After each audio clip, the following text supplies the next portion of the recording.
સુરતમાં પહેલીવાર એક અનોખી એન્ટ્રી વરરાજા અને જાનૈયાઓએ મારી હતી। શિલડિયા પરિવારના ચી કુલદીપ અને ચી દ્વારકાકેશના લગ્નમાં લોકોએ હાથમાં અંગદાન જાગૃતિના પ્લેકાર્ડ સાથે લોકોમાં અંગદાન જાગૃતિનો મેસેજ આપ્યો હતો, ત્યારે સામે કન્યા પક્ષે પણ આ અંગદાન જાગૃતિનો મેસેજને આવકારી અંગદાનની શપથ લીધી હતી। વધુમાં લગ્નમાં આવેલા બંને પક્ષોના મહેમાનોએ પણ આ અંગદાન જાગૃતિના અભિયાન સાથે જોડાઈ શપથ લીધી હતી। વરરાજાની કંકોત્રીમાં પણ અંગદાન અભિયાનનો મેસેજ આપી સમાજમાં એક ઉત્તમ ઉદાહરણ પૂરું પાડ્યું હતું।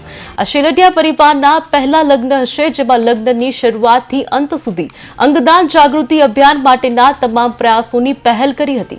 અંગદાન જાગૃતિના અભિયાનમાં શેલડિયા પરિવાર સાથે જીવનદીપ ઓર્ગન ડોનેશન ફાઉન્ડેશનના ફાઉન્ડર PM ગોડલિયા, વિપુલ તળાવિયા અને જસ્વીન કુંજડિયા, બિપિન તળાવિયા અને મિલન રાખોલિયા અને વિજય વણપરિયાથી સમગ્ર આયોજન પાર પાડવામાં આવ્યું હતું।